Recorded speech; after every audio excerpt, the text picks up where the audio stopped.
Hi, welcome to another Truth Outreach program. Of course, Truth Outreach is a TV show which compares the teachings of the Church of Jesus Christ of Latter-day Saints, or better known as the Mormons, to Christianity.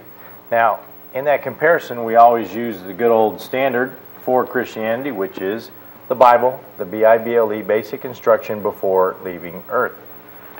I'm Rocky Hulse. And I'm Helen Hulse. Rocky and I are the founders of Mormon Missions Midwest Outreach, along with this TV program, and we're certainly glad that you're joining us again this week to continue this teaching that we began last week. Well, and as Helen just said, this is today's program is number 58, and it's part 2 of a 4-part series that we're doing on the Mormon anti-black doctrine. Now, this is a very controversial subject, but nonetheless, it's one that needs to be heard, and we document everything that we say and do on this program, and we start this program out with a couple of quotes. Very important. Look at and listen to these quotes, especially if you're a Mormon, because these quotes I'm going to give you right now justify the remaining quotes that we're doing, and last week, and that we always do, which bring forth the truth about Mormonism. This is Brigham Young. He said, "I say to the whole world, receive the truth, no matter who presents it to you. Take up the Bible, compare the religion of the Latter-day Saints with it, and see if it will stand the test." His first counselor was George A. Smith, and he said, "If a faith will not bear to be investigated, if its preachers and professors are afraid to have it examined, their foundation must be very weak." So, that's what we do. We compare, they justify us doing it, and that's what we do. Now, today's program is Mormonism and the Anti-Black Doctrine, Part 2. Last week we looked at the history. This week we're going to look at the doctrine. Next week we'll look at the contradictions.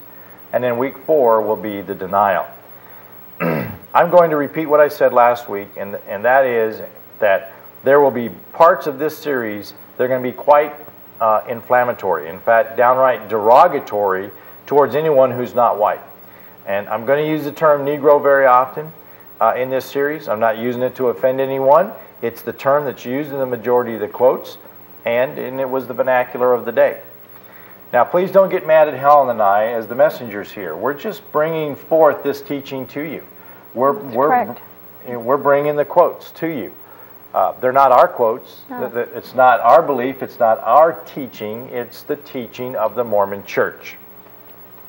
Mormonism today is all about rewriting their history and rewriting their past, and changing their doctrines and their history to give them paint a nicer picture than what's really there. Okay? Now, last week we covered the history of Mormonism's anti-black doctrine, and we saw that on June the 8th, 1978, the Mormon Church reversed God's law, as they said it was, as Brigham Young stated that it was, Mormon law that had stood since the mid-1830s. Now, this reversal allowed blacks to hold the Mormon priesthood and to go to the Mormon temple to complete the rituals called endowments, which, according to Mormonism, allows them, Mormons, to become gods in the next life. Now, let's look at the doctrine. I'm going to put up on the screen for you. This is from the book Mormonism and the Negro. From the days of the prophet Joseph, even until now, it has been the doctrine of the church, never questioned by any of the leaders, that the Negroes are not entitled to the full blessings of the gospel. Now, that quote that I just had up for you was written in 1947 by the first presidency of the Mormon Church. Now, and as you can see, the Mormon Church believed that the Negroes were not entitled to the full blessings of the gospel, and that gospel being Mormonism. Whenever the Mormons use the term gospel, they mean Mormonism. Now, we looked at this very quote last week. Who is the first presidency of the Mormon Church? Well, the first presidency of the Mormon Church is the absolute top of the pyramid, the ultimate leaders of the Mormon Church. I'm going to put a graphic up for you. Now, this shows that the prophet or the president of the church has 2 counselors. This group is called the Mormon First Presidency. Each of the individual members can be referred to as president and then their last name. Like right now, the prophet is Gordon B. Hinckley, so he can be called President Hinckley. First counselor is Thomas S. Monson. So sometimes they refer to him as President Monson. And then Faust is the second counselor, and he can be referred to as President Faust. But only one person can be referred to as the prophet, and that is whoever it is at the time. Right now, it's Gordon B. Hinckley. He's the prophet. He is the absolute leader of the church. But he has these two counselors. Now, directly underneath him, he has what are called the 12 apostles, or the council of the 12. So they have 12 apostles, and then the two counselors and the prophet. Those 15 men are the absolute governing body of the Mormon church. And the Mormons revere them as God's oracles on earth. And I'm going to give you a quote here from a Mormon teaching manual that they use at at BYU. Helen's going to hold it up for you. And this is called the Teachings of the Living Prophets Student Manual for Religion 333. Now, here's the quote. It says, "Men who receive revelations or oracles for the people are themselves called oracles. Members of the First Presidency and a Council of the 12, that's those 15, because they are appointed and sustained as prophets, seers, and revelators to the church, are known as the living oracles. These 15 men, according to Mormonism, have a special spiritual endowment in connection with teaching the people." Now, I'm going to give you some more quotes out of that student manual, and here they are.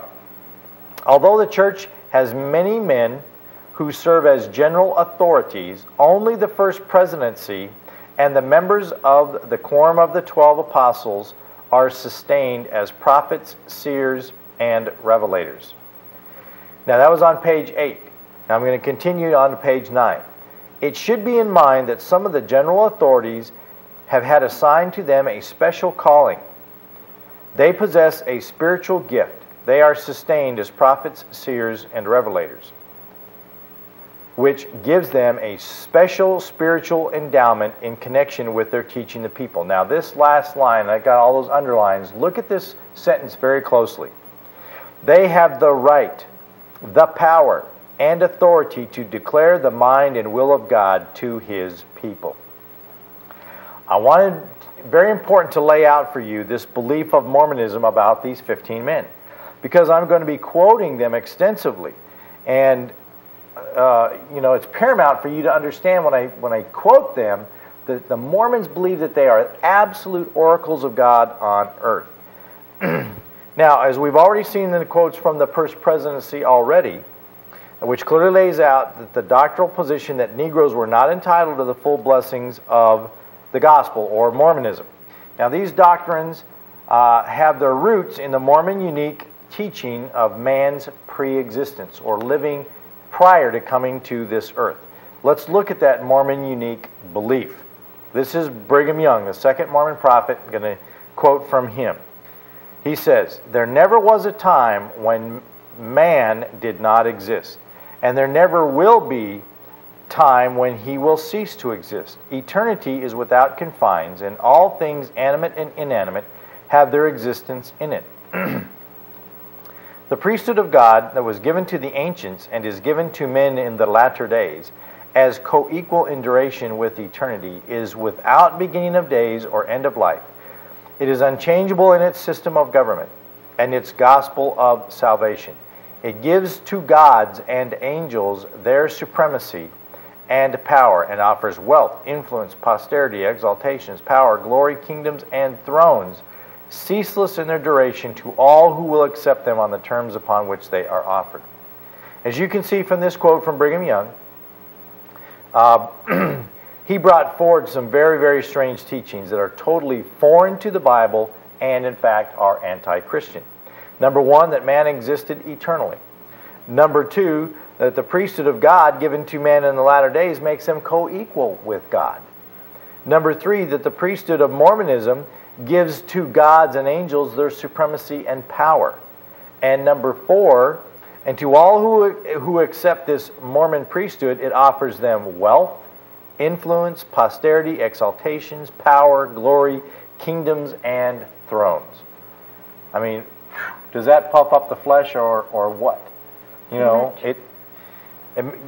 as a Mormon, you're co-equal with God, and when you accept Mormonism and the priesthood of Mormonism, then it gives you power and prosperity and all of these different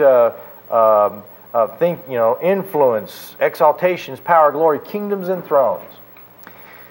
Mormon apostle Orson Pratt taught extensively on the Mormon unique doctrine of a pre-earth life. Now I'm going to put up a couple of slides for you which show what he had to say about that. This is Mormon apostle Orson Pratt. I have already told you that the spirits of men and women all had a previous existence, thousands of years ago in the heavens in the presence of God. And I have already told you that among them are many spirits that are more noble, more intelligent than others, that were called the great and mighty ones, reserved until the dispensation of the fullness of times to come forth upon the face of the earth through a noble parentage that shall train their young and tender minds in the truths of eternity. Now, let's look at this concept of a pre-existence. Let's look at it in a chart context. Now, Helen's holding up a chart here next to me. Now, what this here is what's called the Mormon plan of eternal progression. Now, kind of pull the camera back a little bit so we can see the whole thing, if you would, real quick. This is the Mormon plan of eternal progression. It starts out in pre-earth life, goes down to coming to the earth, goes after death, before judgment, and then after judgment, the Mormons believe in 3 different levels of heaven. So, this is the overall plan, but we're interested back here in pre-earth life. So, let's zoom in up on this left-hand corner. This is what's called pre-existence.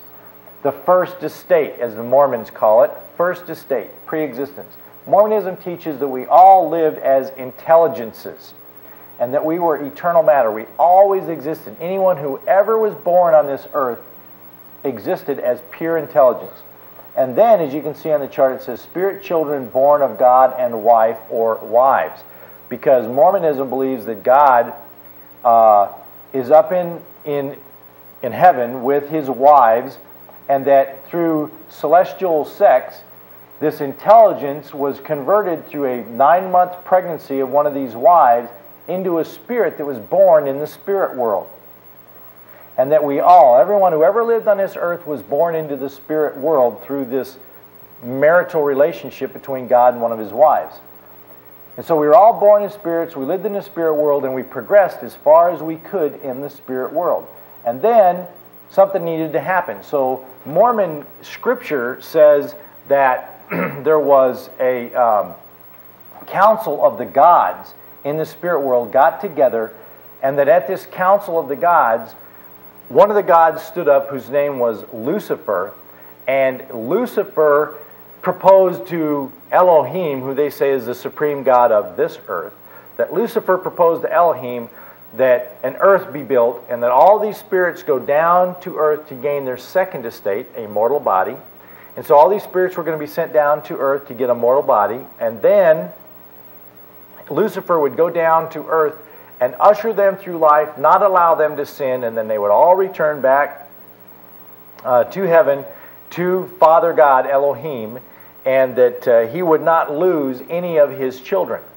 Well, another god stood up at this council of the gods. Remember, Lucifer was the first god to stand up. At the next god, now remember, this is all Mormon theory, folks. This doesn't come from the Bible. It's not Christian. It's Mormonism. Jesus stood up, who is Lucifer's brother, at this council of the gods, and he proposes to Elohim that they build an earth, send all of these spirits down there to get a body, and then give them free agency to follow God or not. And if they don't, then Jesus said, I'll go down to earth and I'll die for their sins. Well, Elohim, the supreme God, accepted Jesus' plan instead of Lucifer's. He rejected Lucifer's plan. Well, that made Lucifer mad. So here on the chart again, Lucifer starts stomping around the spirit world, and it says, war in heaven. Now, off to the side over there, it says, 1/3 cast out became evil forces on earth, no chance to get a body.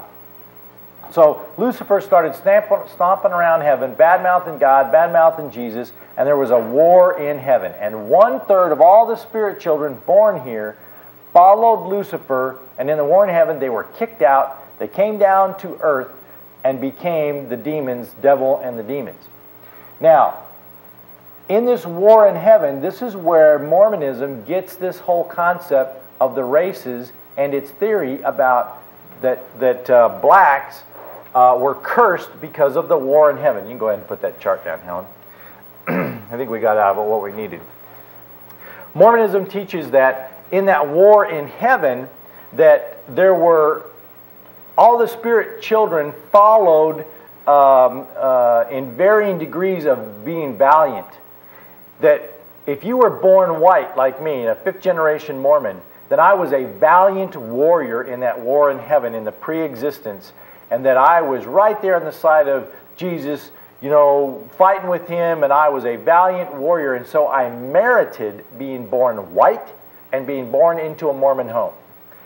And what they say is all of the races then that were less valiant, going all the way to the blacks, and because of their lack of valiancy, they were cursed with the black skin because they believed that Lucifer was right. They didn't fight with him, but they believed he was right, and because of that, they were cursed with the black skin, and that is where they get this doctrine, this anti-black doctrine, is this belief in pre-existence. Okay, now, Mormon Apostle Melvin J. Ballard.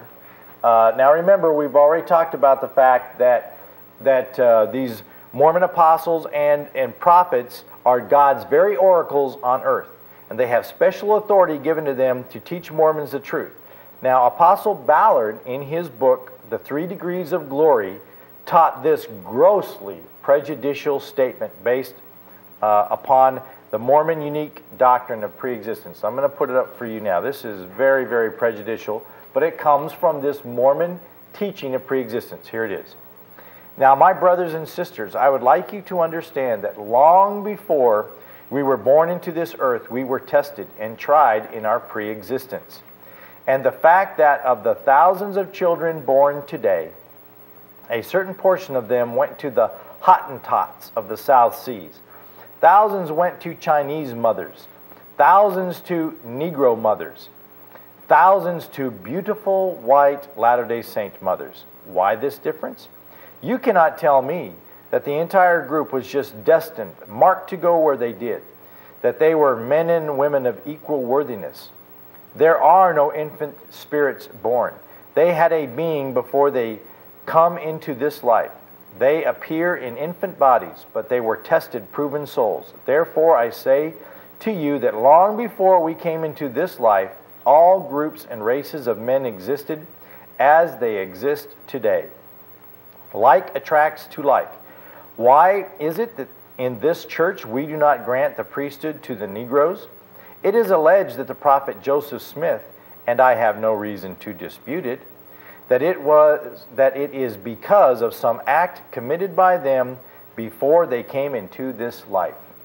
It is alleged that they were neutral, neither standing for Christ nor the devil.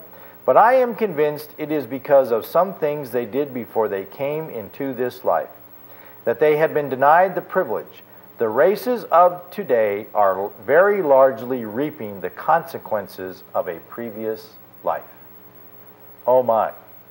You know, that statement by Mormon Apostle Melvin J. Ballard, one of Mormonism's oracles of God on earth, is grossly prejudicial. If you noticed that stepping, if you will, you know, the Hottentots were one level, the Chinese were another level, the blacks were another level, or Negroes, and then, of course, you had the white Latter-day Saint mothers. Of course, you know. So, based on the Mormon doctrine of preexistence, he states that those who were, quote, tested, proven souls, unquote, were born to, quote, beautiful white Latter-day Saint mothers, unquote. Why? Because in the preexistence we proved our worthiness. He asks the question, why is it in the church we do not grant the priesthood to Negroes? And then he answers his question. It is because of some things they did before they came into this life that they have been denied the privilege. The races of today are very largely reaping the consequences of a previous life. You see, in Mormonism, the teaching is if you were born into a Mormon household, you were a valiant spirit in the pre-existence and merited the reward of being born into a Mormon home, as Apostle Ballard says to beautiful white Latter-day Saint mothers. In Mormonism, white Mormons are the top of the human race, and blacks are at the bottom of the human race. And all other people of color are somewhere in between. Mormon authors Lester Bush and Armand Moss, in their book, Neither White nor Black, discuss the 10th Mormon prophet Joseph Fielding Smith's compromise of varying Mormon doctrine on what constituted the curse on the Negroes. Now, this quote I'm going to put up for you is from this book here that Helen's holding up called The Way to Perfection. Now, this was written by the 10th Mormon prophet Joseph Fielding Smith. So now you're going to see these quotes. I'm going to put them up for you. It says, The Way to Perfection, and that's the book Helen was just holding up. The Way to Perfection seemingly reconciled these two positions. Treading a fine line, Apostle Smith distinguished between the neutrality condemned by Brigham Young and another condition comprised of those, quote, who did not stand valiantly, unquote, who, quote, were almost persuaded, were indifferent, and who sympathized with Lucifer but did not follow him, unquote. The sin of this latter group was not that one that merited the extreme punishment which was inflicted on the devil and his angels. Now that extreme punishment inflicted on the devil and his angels, they were just cast out and couldn't get a mortal body, okay? And what he's saying is this other group, the Negroes, weren't punished that severely. Instead, they were allowed to come to earth and get a body, but they were cursed with a black skin. Let me continue the quote. They were not denied the privilege of receiving the second estate, but were permitted to come to the earth life with some restrictions placed upon them. That the Negro race, for instance, have been placed under restrictions because of their attitude in the world of spirits, few will doubt. Now, today's program has outlined the fact that Mormons teach that their prophet and his counselors and their 12 apostles are God's direct oracles on earth. These men have special power and authority to speak the mind and will of God. Now, Joseph Smith, the first Mormon prophet, taught that Negroes are not entitled to the full blessings of the gospel. Now, that gospel is Mormonism. Mormon apostle Melvin J. Ballard taught the reasons Negroes could not hold the Mormon priesthood was because of, quote, some act committed by them before they came into this life, unquote. He went on to say, quote, the races of today are very largely reaping the consequences of a previous life, unquote. Here at the last of today's show, we saw that the 10th Mormon prophet, Joseph Fielding Smith, in his book, The Way to Perfection, based the Mormon anti-black doctrine on the teaching that Negroes were sympathetic to Lucifer's cause in the pre-existence, before they were born here, and therefore were cursed with a black skin in this life and denied the opportunity to hold the Mormon priesthood in this life. That's Mormon doctrine, folks. As always, we document everything that we do here to show you that we're telling the truth, and so that you can check it out and verify what we're saying. Whether or not Mormons or non-Mormons have ever heard it, doesn't matter. The truth is the truth, and that's what we present on this program. Last week we went in part one of this series of 4 on the Mormon anti-black doctrine. We did the history last week. This week we brought to you the doctrine as it stands. Next week we're going to show you the contradictions between what the doctrine of Mormonism was and then how it was changed. And we're going to lay all that out for you. And then the last show, part number 4, 2 weeks from now, we're going to show you how the Mormon Church is completely denying all of this information that we're providing to you. It is so important for people to understand this teaching because no other teaching, in my opinion, more forcefully shows the Mormon church to be a false church, a false religion. It is not of God, and that these leaders that they espouse, that they say are the very oracles of God, were nothing more than a bunch of prejudicial men that were influenced by their environment, not by the Holy Spirit, to say and utter these things and promote this teaching. Right. Well, they've had two things that have happened in recent history that were influenced by the society. One was the manifesto that ended polygamy, and the next one was, in fact, this revelation on blacks holding the priesthood that ended in 1978, and that was under extreme pressure because of how society was changing. It was not, thus saith the Lord, as all the other revelations have been. The manifesto wasn't either. So the that's what I'm saying. Exactly. You know, the last two, every other in the Doctrines and Covenants, everything says, verily, verily, thus saith the Lord, except those last two. And one says, to whom it may concern, and the other one says, dear brethren. Well, that doesn't sound like the God of the Bible that I know. And does it sound like the God of the Bible that you know as a Christian? No, it does not. Nope, sure doesn't. And we're going to bring that out a little bit more in part 3, where you show the contradictions. Sure. We're going to amplify that and really show you how these are so different. Very important, folks, that you get it. This teaching is quite inflammatory, and these quotes are quite inflammatory. But they're quotes from Mormons. They're not from Helen and I. Well, you know, let me just hold up 2 books here. Okay. Just 2 books. Right here. Look at the title of these Mormonism 2 books. and the Negro and the Church and the Negro. And these are Mormon books published by Mormon Publishing Company. Right. Bookcraft. Yeah. But they are prior to the revelation. Right. And they lay out quite succinctly the doctrine of Mormonism against the blacks, against the Negroes. And that they will not it'll never change the priesthood in this life. This world. That's right. It'll only be in a future world somewhere else, which we're going to bring out more fully. But it's just important to just keep, keep this focused as to what we're saying here.